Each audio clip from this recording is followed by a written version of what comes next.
Well, hey everybody, I'm Dan. This is Matilda, and we're here at the Merchants House Museum at 29 East 4th Street for this has got to be our 3000th show, it feels like.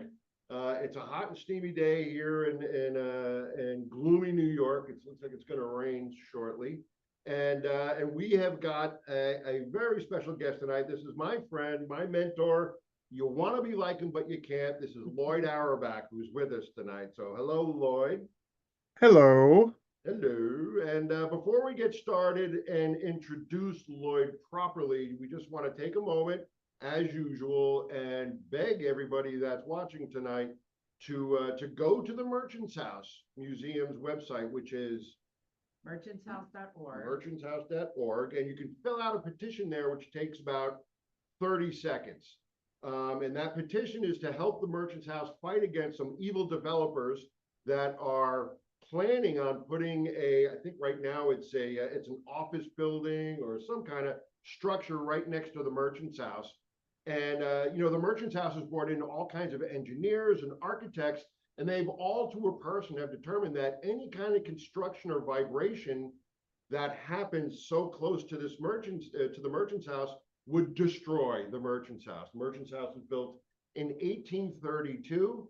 One family lived here. They moved in 1835. And when the last member of the family, Gertrude, passed away in 1933, they locked up the doors. A couple of years later, they opened them up as a museum of 19th century living.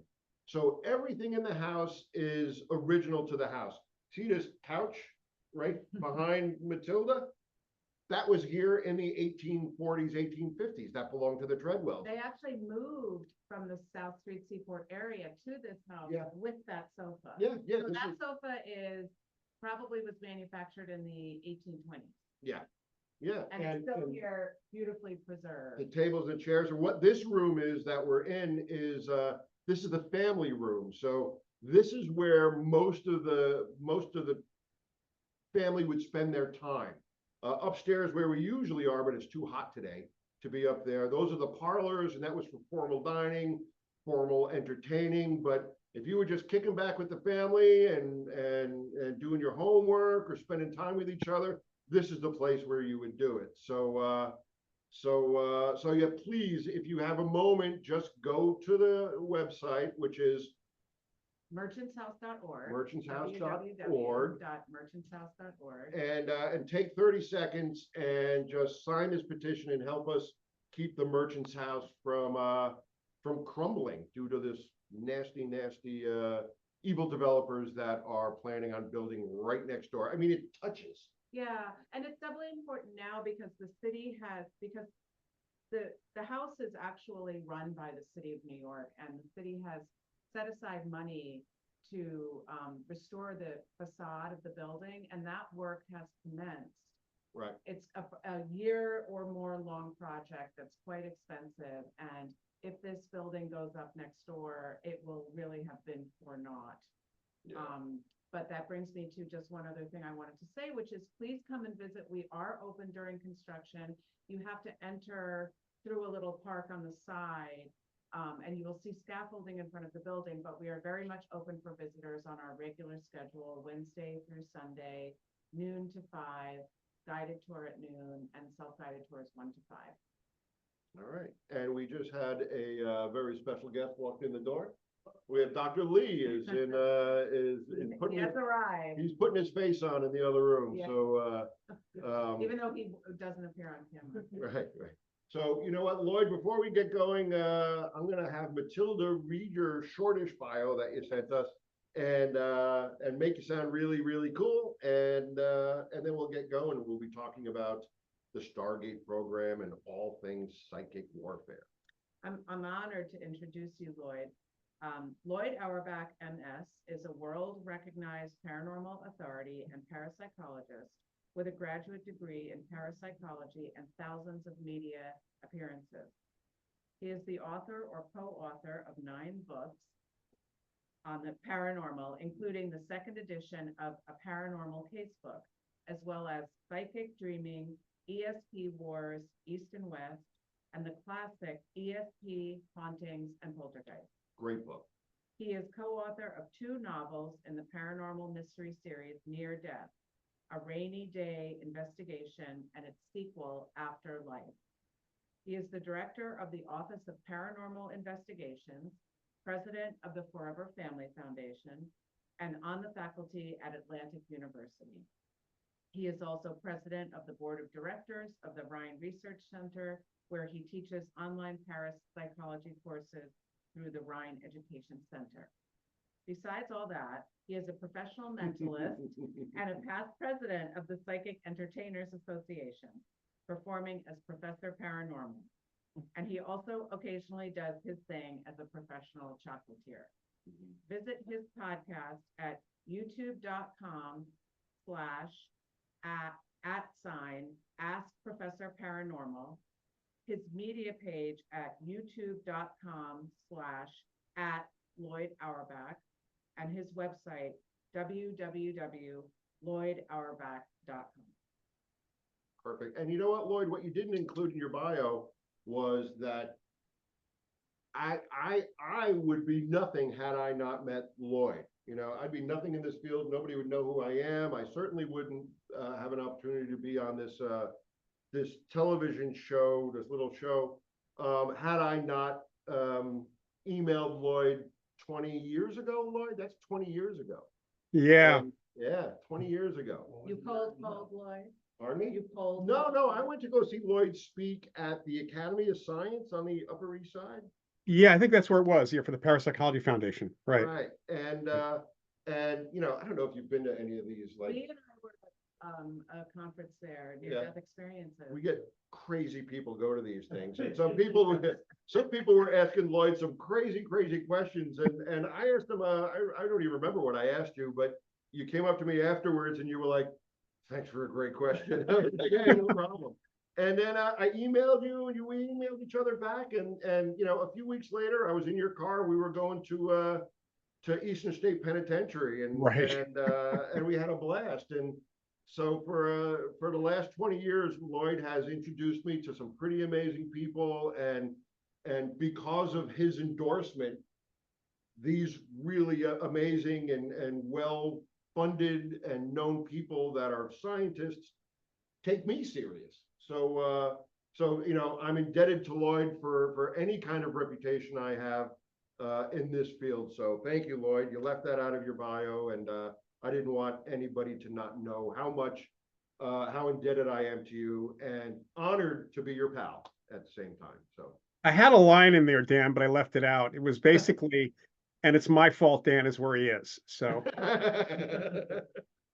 yes, so I thank you, and everybody else can blame you. So Was your email about chocolatiering or? no, but Lloyd makes chocolate. I have had Lloyd's chocolate. That's Dr. Lee over there. He can't come on camera. He's hideous. And but I had Lloyd's chocolate. It was wasabi and bacon infused chocolate. Ooh. Like that wasn't mine. That was actually Vosges chocolate from Okay. Chicago. Yeah. Oh, and then ghost drops. I've had your ghost drop. Yeah, that's what I make. Yeah, I used to make it. What's in the ghost drop? Lloyd? Don't ask me. So ghost drops were basically solid small discs of chocolate with little ghosties on them, and they had Right. different flavor profiles.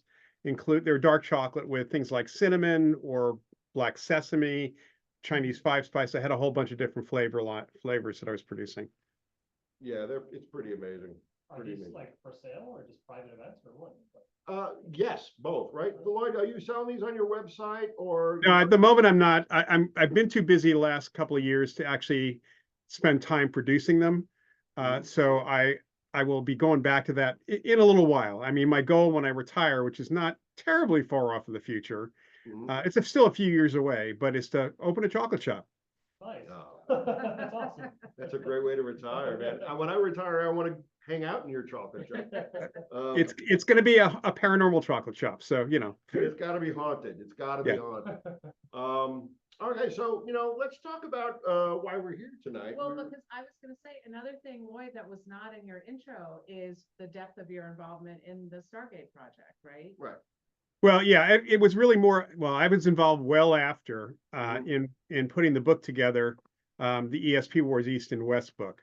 I knew Ed May, who was the lead author on our book, who was the program director from 1985, late 85 till it closed in 95. I knew him during the program. None of us in the field knew that officially knew that there was actually an Army project alongside the remote viewing that the same researchers were doing with non-military people for research purposes. So Why don't you tell everybody what the Stargate program Yeah, we was? should. Sure. Most people Sure. have seen, or people may have seen the movie Men Who Stare at Goats, right? I Yeah, mean, which was actually not connected whatsoever. That was a separate group of people run by Colonel John Alexander.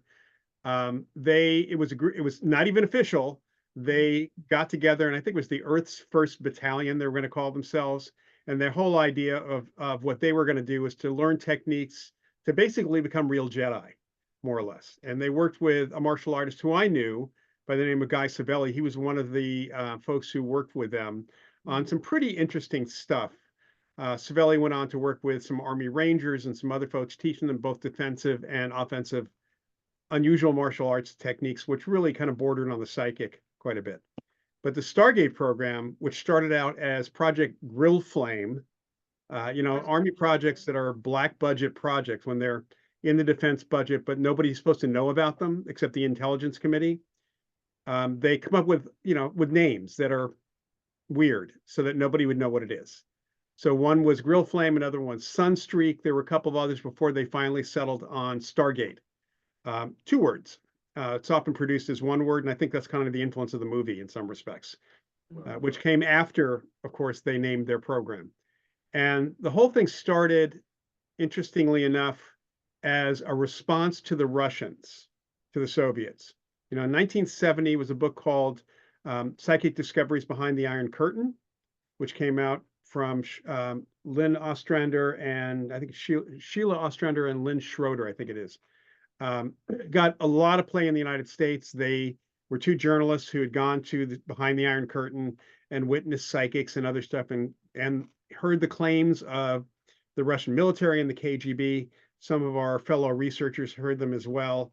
And this worried our government because if the Russians were developing psychic weaponry, they called it psychotronic weapons or psychotronic generators, psychic generators, things like that, we were well behind. The interesting thing is that most people don't know, and this is one of the things that came out in the book. It's come out, it was actually written up originally. I'm trying to remember when it was, but there was a French article that kind of blew the whistle on this. Back in the late 50s, there was a single experiment to see if someone on the surface could communicate telepathically, to do a telepathic experiment with someone in a deep sea submarine. This is in the US? All right.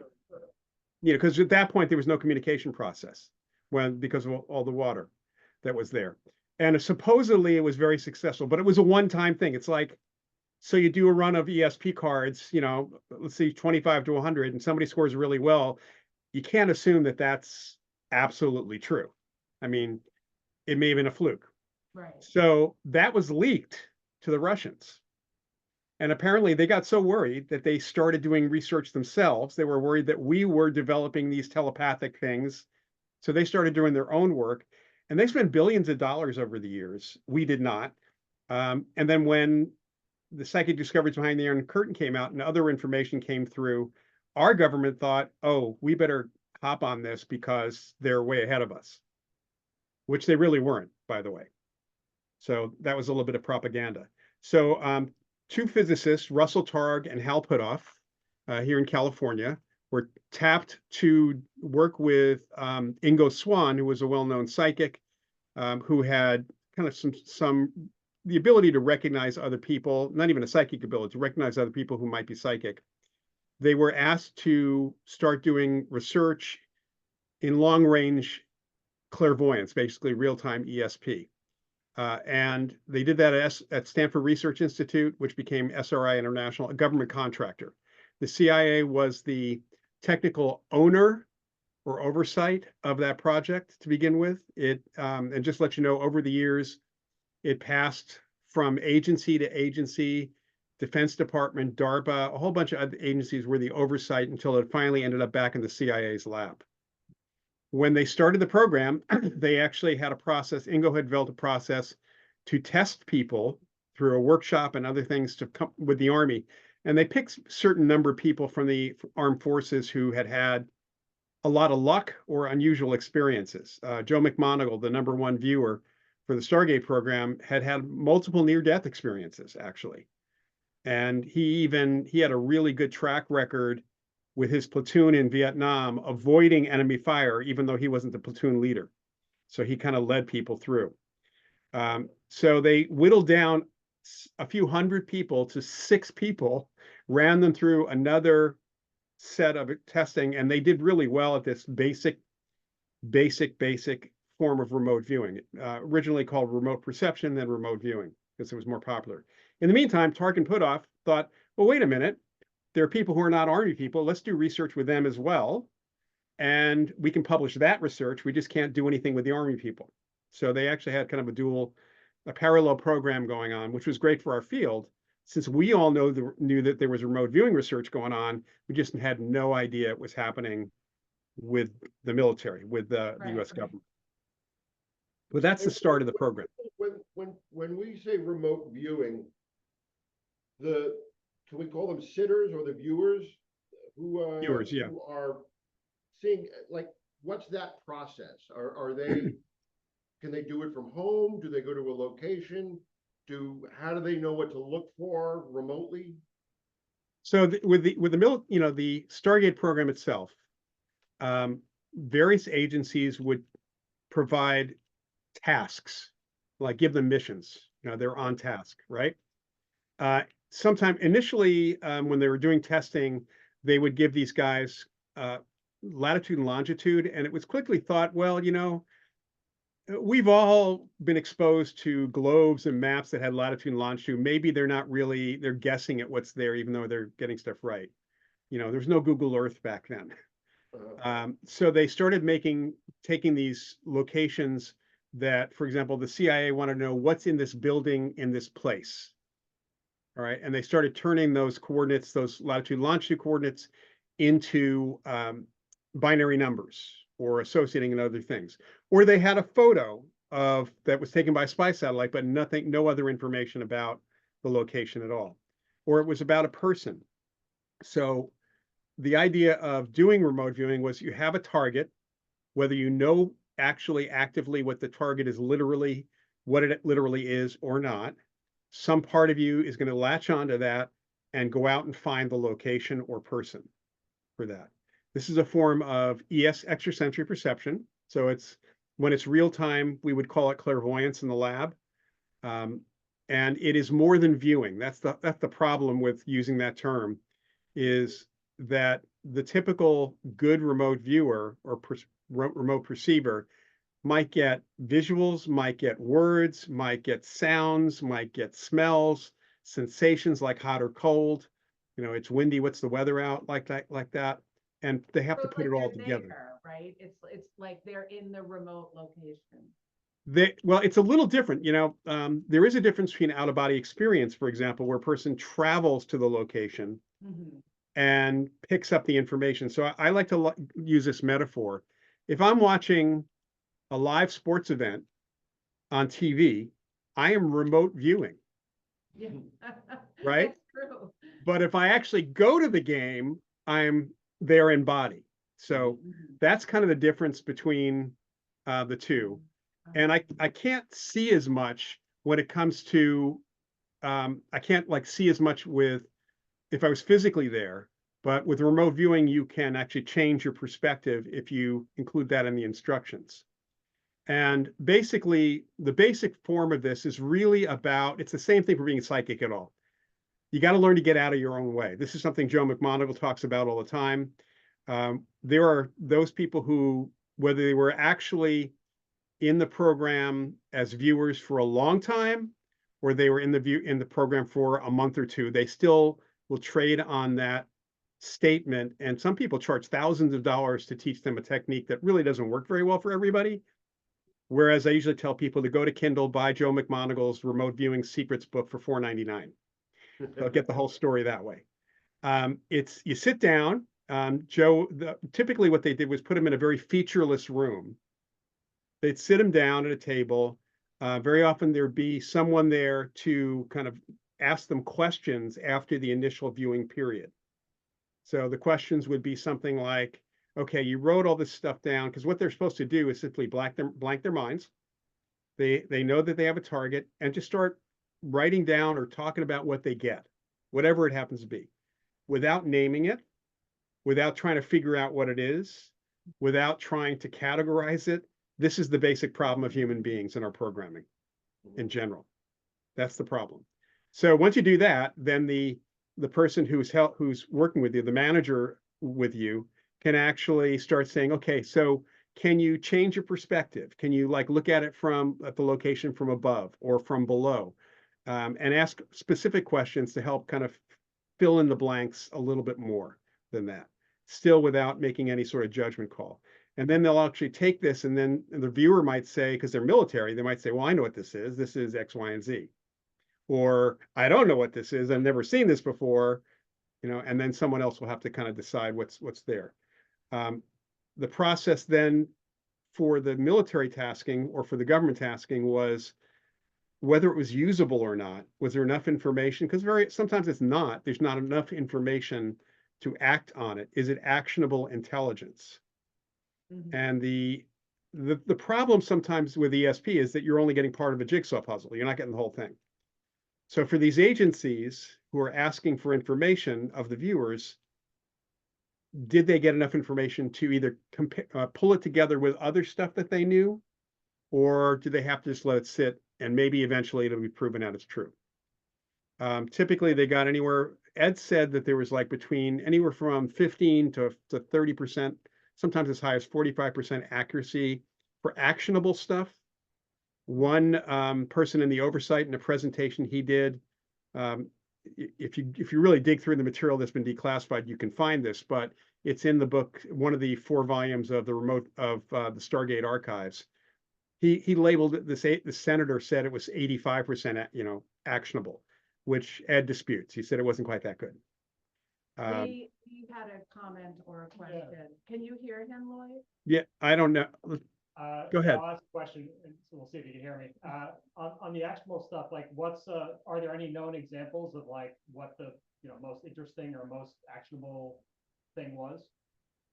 There are a lot of examples. We have some examples in ESP Wars. Probably one of the most famous examples is when Joe was tasked with a spy satellite in Russia near, I think it was the White Sea. And it was a huge, huge warehouse, and there was a lot of activity. They could see, construction equipment and stuff going and materials going in and out, but they had no idea what the Russians were building, what the Soviets were building. And we didn't have any assets on the ground to go in there, no spies. And so that's one of the other reasons why the agencies would come to the viewers. Either it was because they were out of options, or because they had missing pieces, or they had no assets. The spy satellite could not see inside the warehouse. Mhm. Joe sat down and started drawing what he got. And it first ended up being kind of very tubular, and he starts drawing stuff, and he's realizing as he's drawing it, because he's also drawing a form of engine or propulsion, that it's a submarine, but nothing like he's ever thought of. It was a huge double-hulled submarine with a different kind of propulsion system. And because he's trained in various engineering aspects, he was starting to recognize stuff. He came to incredible detail on this. And he was asked also, this was sent into the Navy. The Navy was interested, wanted to know, well, when's it going to be launched? And he gave him a date like 3 months in advance. By the way, he was off by 3 days when they launched it. Wow. It turned out to be a Typhoon class, the first of the Typhoon class submarines, the Akira class. If you've seen the movie The Hunt for Red October, Mhm. it was that submarine Wow. that was loaned for production for that. It's the only one that's still in existence. It's a kind of it's just sitting at a dock somewhere in Russia. So he was absolutely accurate on those things. They actually didn't. It wasn't actionable. They couldn't do anything about that. Mhm. And actually, from what Ed told me and Joe's told me, they didn't really believe that that's what they were doing. until they started digging a channel and then rolled this thing into the White Sea, not too far away. And it was just kind of a bit of a surprise. What were you saying, Lee? Yeah, just curious, is that like, are there like not 100% redacted documents that are like? Well, that particular viewing is easily found. There's even interviews with Joe with the footage, and we have in the ESP Warwick's book, which is a much cheaper book than if you buy any volume of the Stargate archives that's out there. You can see that, but you can definitely find that on YouTube. Basically, I want like for the the skeptics, if possible, it'd be awesome to have like an example where it can be like, oh, go to this website, like download the actual like scan of the military. Yeah, I mean that's actually in the CIA repository for Stargate. Okay. That's available to people. Awesome. Most things are not terribly redacted unless the event or people involved happen to didn't want their names in there. But one thing I'll tell you, so there's a 4-volume set of the Stargate archives. Ed May and his research partner Sonali Marwaha. Sonali actually went through the 90,000 plus pages of declassified materials. Actually parsed out, because there was a lot of things in there that were things like invoices for office supplies. That was stamped classified. If the project was given an article about something in parapsychology from the New York Times, and they put it in their file, before they put it in their file, they stamped it classified. So there's a lot of junk, I guess you could say, fluff. So she went through everything. She culled out all the relevant material, and there's 4 volumes. They're about $100 each, but they're really hefty volumes of the material. And in the process, she would find 3 or 4, anywhere from 2 to 4 versions of the same document that was redacted by different people. So the blackouts were different, and she was able to recreate those documents. That's amazing. That's like how you get the free stock footage, like you take the same thing. Yeah, exactly. One thing I can tell you is that Ed told me that there were 21 government agencies, anywhere from the CIA to DARPA to the FBI and so on, that came to the program and tasked them with something. 17 of those agencies continually came back again and again. So 4 apparently were not impressed. Yeah, so this is my question. I mean, that is obviously evidence that, there was value seen in the program. Right, and right. That identification sounds like a pretty good result, right? So why is the program not in existence anymore? Well, so 2 years, 1993, again, the program was bounced around to different oversight. And in 1993, it was given back, it was under the CIA again. And the folks running the CIA at that point, there's a lot more that's actually even come out since our book was published. But apparently during the Clinton administration, I don't know if you recall back in the 90s, but there were a lot of military base closures that happened there. The Clinton administration was kind of closing down things that didn't seem necessary. The Cold War was over, that kind of thing. Apparently the CIA itself was on the block, the chopping block. Oh. There was an issue about possible funding for them. So they were cutting any program, or trying to come up with justification to cut any program that took any amount of money. When they took over the program, they tasked an outside organization to look at the research and write a report. That report is available. Jessica Utz, and I can't remember who the other, Ray Hyman, I think, was involved in that. And the report itself said that there was no justification for the program. So this was supposed to be based on the research of the entire program. All the material that was at Fort Meade was shipped to DC for the folks, the CIA folks, and the folks who were doing this report and looking into this to review. However, the person who boxed up everything, who Ed May knows, when he spoke to him a few years after, the guy boxed it up, sealed it up, had to seal it up so that if the seals were broken, you knew somebody went into it. He happened to go into the office in DC where they were storing all of this stuff, and he was checking on other things, but he happened to notice that the material that was sent, that he sealed up, this is well after the program ended, was never opened. So the report and the justification was based on the last couple of years worth, not even that, of viewings. And at that point, there was a lot less going on for that. Mhm. So that was not great. So it was a very political thing. The other problem was that um, there were attempts by Ed and Joe and other people to try to keep the program going, or at least resurrect it once it was officially shut down. In the early 2000s, actually after 9/11, Ed and Joe in the 90s had gotten to know their Russian counterparts, including some of the viewers, a couple of the military folks who were ex-KGB who had been running the program, their remote viewing program. In fact, they contributed to our book, to ESP Wars. It's the only book that actually has the Russian side of the story. And they were all concerned, like we were, with terrorism. And so the plan was, let's get the Stargate program going again. We can work with the Russian viewers as well to be anti-terrorist Mhm. in general. But by that time, I have to say that partly I think it's because of the organized skeptics movement that started in the 70s with the Committee for Scientific Investigations of Claims of the Paranormal. People would say any of this stuff was woo-woo. They still do, the so-called skeptics, the pseudo-skeptics. And it was a kind of a hot potato even in the Pentagon, where they were afraid of trying to get funding. Many folks in Congress and the Senate were a little worried about the fact that it was woo-woo. It was, had a giggle factor, let's put it that way, even though all the data was there. So that's the main reason it didn't get started again. Well, so I guess the question that I have is, I don't fully trust that the government is accurately disclosing things. I mean, all this Area 51 stuff that was, kept secret for so long. Do you think that they are actually doing this kind of work and just it's much more undercover than it was then, or? I mean, both Ed and Joe still have their security clearances, and they're positive they're not.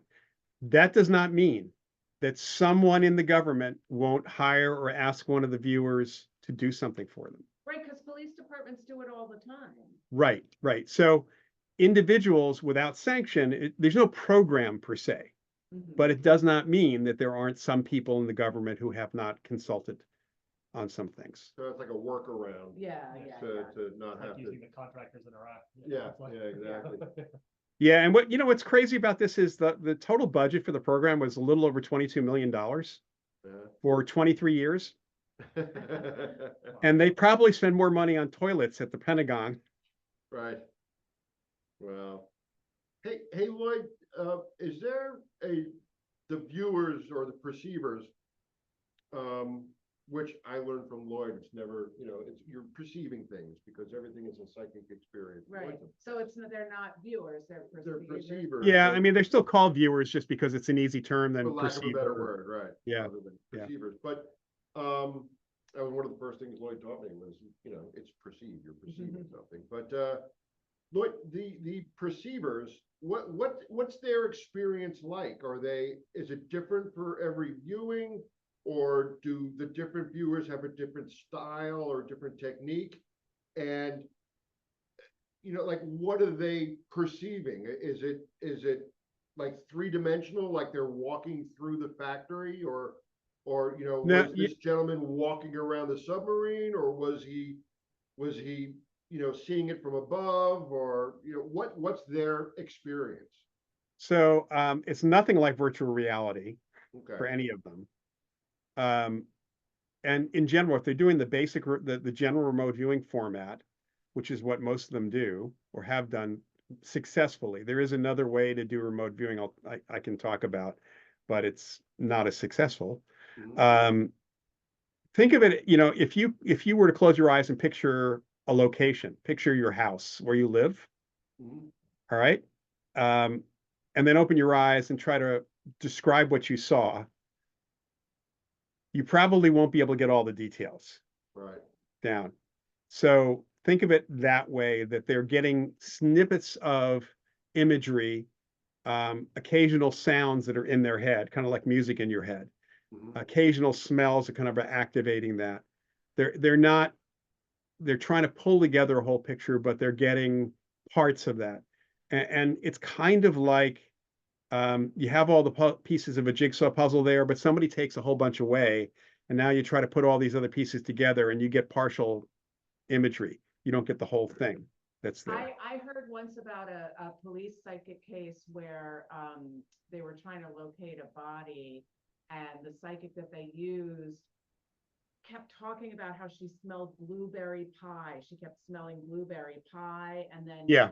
with some other details that she was able to provide, they were able to locate the body like 15 feet from this one particular pie shop. Wow. Different psychics work, they work differently. We hear from psychics all the time about they'll say, well, I'm clairaudient, which means that they're getting things auditorily. Mhm. It's all the same ability. It's just everybody processes it differently, and you might get different pieces of information. I know, I mean, I've worked over the years with a couple of psychics who have worked, one specifically who worked extensively with police, and verifiably so, unlike a lot of the other ones. And she would find missing people, buried bodies, things like that. And it just really depended on the situation and what information she was getting. Sometimes it would just be like a tug in a field that she feels that she needs to go over this direction. So it's kind of a knowing. Sometimes she got an image, sometimes she got a smell, or combinations of those kinds of things. And it just really depends on the way the individual processes. That's part of what they did in trying to select remote viewers, is get people who could get more than just pieces of information. They could get a lot more. So not everybody was cut out to be a remote viewer, even though they might started out trying that. There were several people that were in the program but didn't do well, so they washed out of the program as well. Once they gathered all the perceivers, was there any kind of training involved for these guys? Because just that little example you asked us to do a couple of minutes ago, close your eyes. I closed my eyes and was imagining my apartment, and I got all kinds of stuff was flying around there. And do they have any kind of training to like filter out kind of, Yeah. things that are going on in the back of your mind that you're not even aware of? And Well, absolutely. I mean, you have to learn. Again, this is something I teach kind of a psychic development course for the Rhine Research Center. right, And you have to be psychic. There's two things. One, you have to notice that you already are, because we're all a little bit psychic. right, And number two, you got to get out of your own way. That's the best Yeah. way that Joe McMoneagle talks about it and other people talk about it. And what I mean by that is we are hardwired to name and identify things with the least amount of information. right. That's what human beings do. That's why we have to name everything. We have to identify everything. And especially if you're an advertising agent, executive. So we have to learn to, number one, quiet our minds. Mhm. So for some people, it might be necessary that they learn meditation. For other people, it's pretty easy. I mean, I can quiet my mind. I never need a meditation because I can just simply blank my mind, and then I'm just an observer at that point. It's just how I'm built. And then just know that as anything pops in that's unsolicited, because you're not asking necessarily to use your normal senses, whatever pops in your mind's eye or mind's ear, you write it down, you draw it, you say it out loud, but you don't name it. Mm. You Yeah, 'cause just describe when I it, shut my eyes, but you don't name it. when I had shut my eyes to imagine my apartment, I collect vinyl records, and I was looking at my display, and there's a Bruce Springsteen record, and I went, "Oh, he's on tour. I wonder if he's going to be back to Yeah. United States." You do have to learn. You have to And learn. it was the test You have to that I was learn. asked to do was out the window. Yeah, you have to learn not to associate. That's again identification. Yeah. And they have to learn how to do that. And it's not that hard for people to do it. There's a great YouTube video. It says the title is Successful Remote Viewing Experiment on TV. Okay. It was something that was done for a BBC program back in the 1980s, with Keith Harari, who was a remote viewer, not for the government program, but working with Stephen Schwartz on archaeological projects. And Keith also was involved in out-of-body experience research. And Keith was now asked to teach someone else to do remote viewing, and he selected a production assistant from the BBC for this program. And he gave her a 20-minute training. on how to get it out of her own way. And she, someone else was choosing the target, someone else was going to the target, and she was asked to focus on where this woman, Nancy Sondow, was. So Keith let her do her thing, jot down stuff, and then he looks at what she's written and said, and starts giving her instructions like, think about you're above this. What else do you see? Can you turn around? If you were there and you looked in a different direction, what would you see there? And again, asking for whatever pops in. You'll see the process in there. And then as part of the actual experiment judging, the one location that Nancy went to, plus 3 others, were chosen randomly in and around New York City. And Keith, as the experimenter, was sent to all 4 of those and was trying to rank which one it could be. And if you see, when you look at this and you see that this woman drew like an angel, and it was kind of greenish, had a different, like maybe a statue, and she drew a pathway. And she said behind was some storefronts with awnings that were red and white. And when he got to a park in the Upper West Side, there's a statue of an angel. The pathway is exactly how she drew it. Behind is some storefronts with red and white awnings on it. So his response was, well, forget about the other ones. This one has to be it. And it was. It was actually the target itself. And then they took the woman there, and she was like shocked that she did that well. Yeah. I bet too that not only filtering out unnecessary information, but having actual confidence in what you do retain, because I know in my own mind, when I question myself too much, You I can't, discard information that I later find was valuable. Yeah, like second guess. you can't Yeah. second guess yourself. Yeah, second guessing is the death of good psychic information, honestly. Yeah, right? Along those Yeah. lines, and like sort of what you were saying, Dan, of like, like with Springsteen, you're asking all these questions, and what everybody's saying about, having your own biases in the way you perceive things. Did they ever, they had multiple people within this program. Did they ever just ask them independently, sit in 5 different rooms, all of you look at the same thing, and then you just pick the things that are, piece it all together, and that helps wash out the noise? Or I think that they did a little bit of what became called the consensus method, which is something that actually Stephen Schwartz pioneered with his archaeological projects. He had 5 viewers. They would, for example, try to determine, they're looking for a sunken ship, for example. That was Project Deep Quest. And they had a map of this one area of the ocean, and they had them all do a viewing and separately like circle on the map where to go. And then they look at the overlap, kind of like a Venn diagram. Mhm. And then take the commonalities for each of the pieces that fit together. For any of the archaeological stuff, when you do the consensus method, you try to fit pieces together. There were times that they had multiple viewers doing things, but it wasn't in that kind of, certainly not done at the same time. They didn't like sit them down in 5 different rooms and do it that way. That would be the coolest and most it's like what cops do. They separate witnesses so that they can't share stories and stuff. That'd be awesome. Hey, Lloyd, Yeah, I'd worry if they're all doing it at the same time. I'd worry that they're contaminating each other psychically too. Right. They're reading it, exactly, copying off each other's paper, but from a different. Right, room. psychically. I'll get the same thing. That's awesome. Yeah. That proves it. Hey, Lloyd, we have a young lady that's watching us right now, Juliana, and she has a couple questions for you. One, how do you spell Joe's last name? Because I'm guessing she wants to. Sure, it's McMoneagle. So McMoneagle. McMoneagle. Here's the book. There's the authors right there. There it is. All right, so you can do a screen grab on that, and you're all good. Yeah, or even go to Amazon and just put in ESP Wars East and West, and then you'll see the authors. Then you can click on Joe's name, and that'll take you to his other books as well. Right, and here we might have just actually already answered that or question. She said, asked, what state of mind do you need to be in, and particularly what environment were psychics in? Sleeping, eating, socializing, or? Frankly, one of the reasons they actually chose a room that had nothing in it, like a kind of blank room, was so there were no distractions.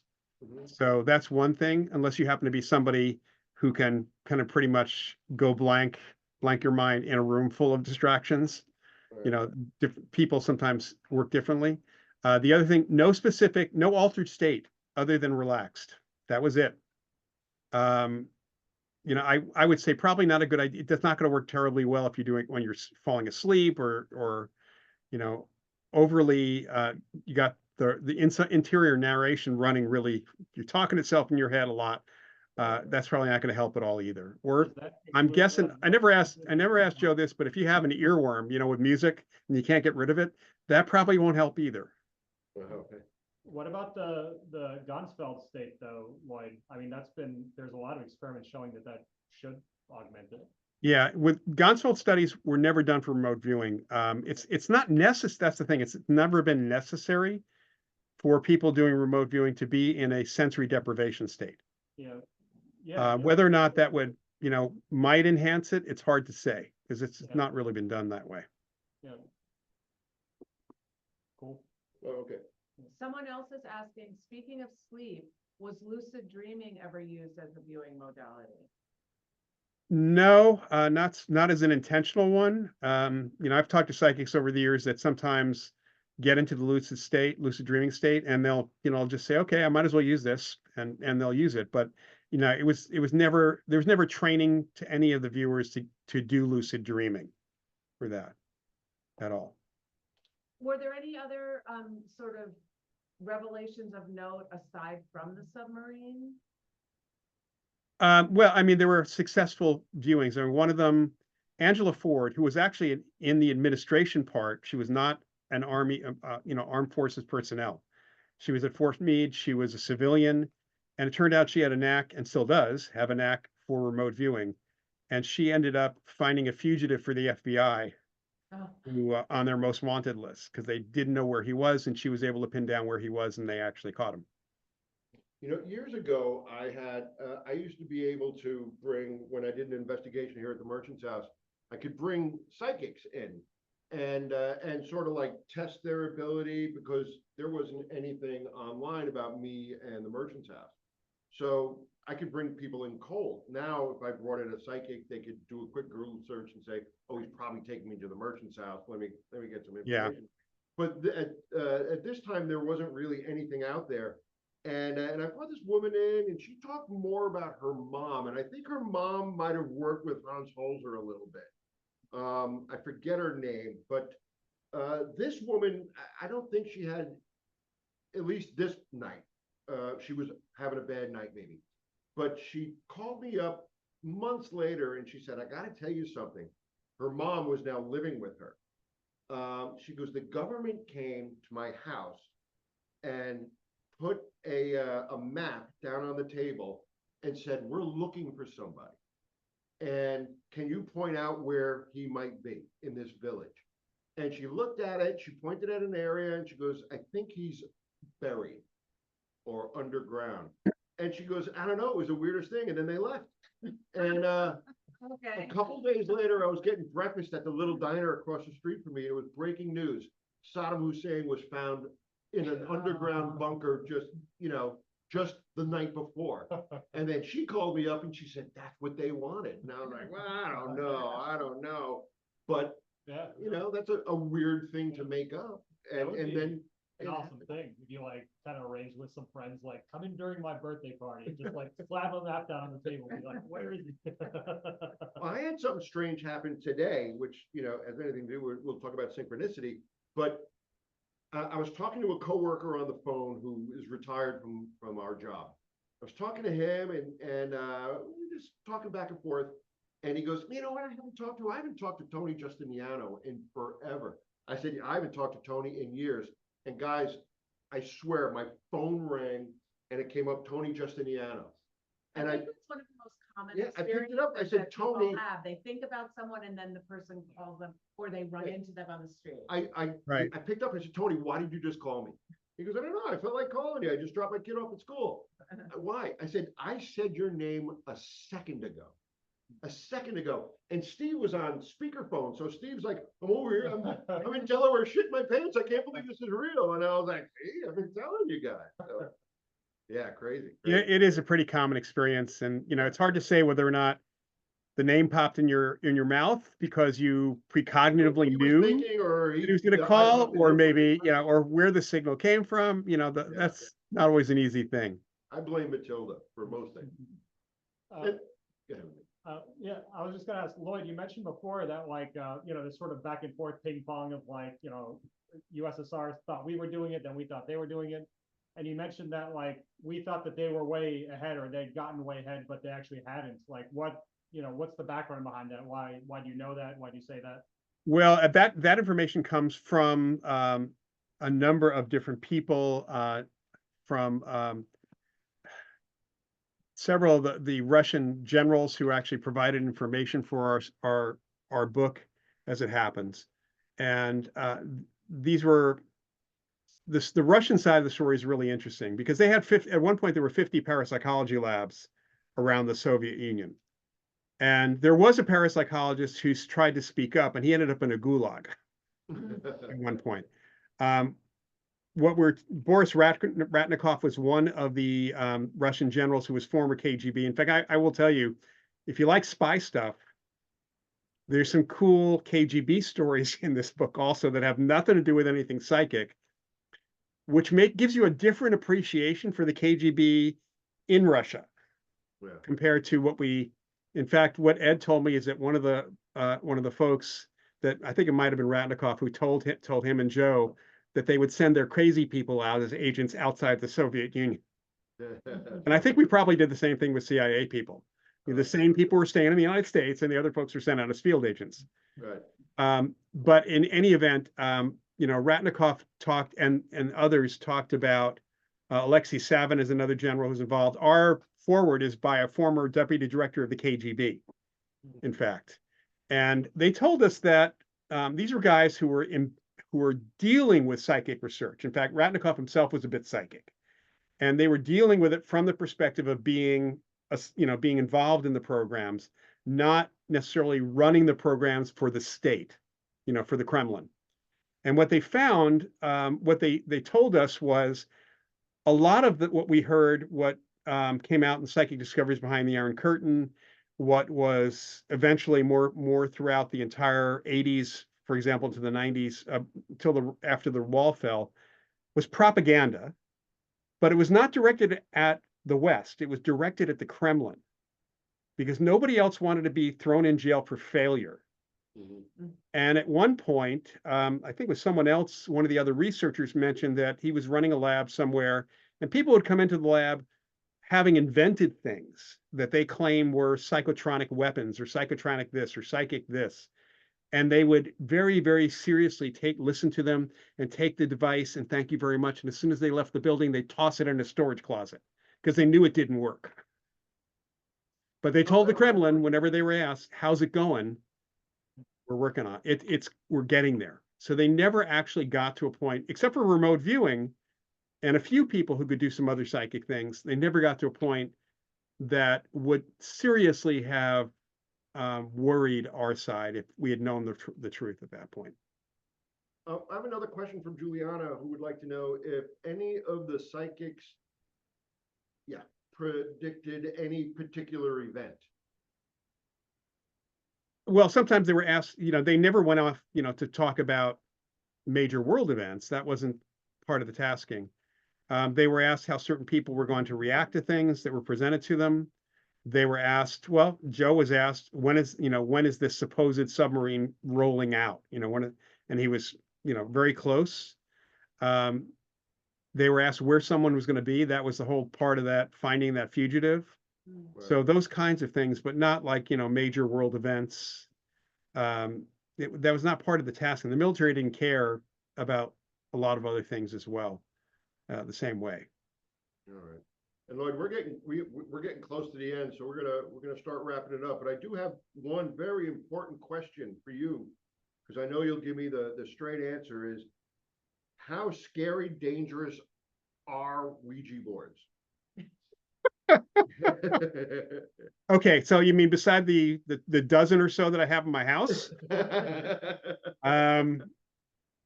got a really cool one sitting right here, which is the Hellboy. Oh, really? Oh, Yeah. that's cool. So okay, the Ouija board's gotten a bad rap, mostly because of the movie The Exorcist, Right, or if you're a fundamentalist in religion. exactly. It is no different. It is no different than you taking a bunch of letter cards and putting them in a circle and taking a little glass and moving it around the circle. Right. It is just a toy. As you know, I know that line, you told me talking to the guy who at the plant that makes them, Yeah. Yeah. there yeah, is nothing. I mean, they sold a Barbie Ouija board for years ago. You can buy a Wednesday Addams Ouija board or talking board. I have a handmade Doctor Who board Wow.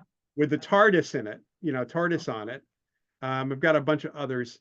The fact is that it's pulling from our unconscious, and most of the terrible stories that we hear, the horror stories or the scary stories, they're from teenagers, and there's generally a reason for that, and that's because one of those teenagers is screwing around with the others. Right. And I know this from personal experience. I really apologize to people at my high school. I was that teenager. I was at within the last 6 months, or yeah, I guess I was at a small lecture, a talk, and the subject of Ouija boards came up, and everybody was freaking out. Ooh, Ouija boards. And the guy giving the lecture, whose name I won't say, but I'll text it to you, Lloyd, was talking about how dangerous they were, and you have to.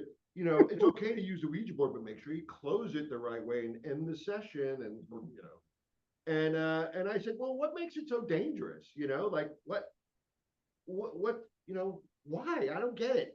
And they said, Dan, how is it any more dangerous than asking for a spirit to talk through a recorder, that's EVP? exactly what I said. They said it's the intention. I go, well, what's your intention doing when you're in an EVP session? That your intention is to make communication. Yeah, Right. But Ouija boards involve like 5 people, all with the same intention, focused on one thing. Yeah. That's one difference. Yeah. Yeah, except when people do EVP, it's often the whole ghost hunting group is focused on the same thing. Right. Right. Yeah. When we Yeah. do EVP here, there's 5-6 people. So, Yeah. They're also all touching the same thing. I don't know. I mean, we're talking about like psychics and ghosts and Lee stuff. Like, wants you to say Ouija boards are scary. no, I'm just saying, like, if all this weird stuff is true, like, having, like you said, it's hard to tell whether it's truly something presence in the room, let's say, or whether it's your own psychic ability or whatever. Right. If that exists, then like you're concentrating 5 people all in the same thing. Right, Like, right. it amplifies the same reason like hypnotism works. The hypnotists all dress in a certain way, they present Yeah. themselves a certain way. And if that's the case too, people are afraid of what they don't understand, and they don't understand what's happening. They're immediately going to say, well, that's an evil spirit coming through the board. Right. Yeah. Although the guy in Massachusetts, Lloyd, he assured me, because I was talking to him, I said, what's the process? And we do this. And I said, well, where do they put the magic in? And he just started laughing. He's like, well, that's one of the last things we do. Okay. But like, listen, Lloyd, now we're over. So we're going to cut you loose for the evening. Lloyd's out west, so he's 3 hours behind us. So he's got the rest of his day. Thank you so much, Lloyd. Yeah, Lloyd. Oh, you're welcome anytime. I bought your book. My intention was to read it before tonight, but I did not, but now I will. Okay. Yeah.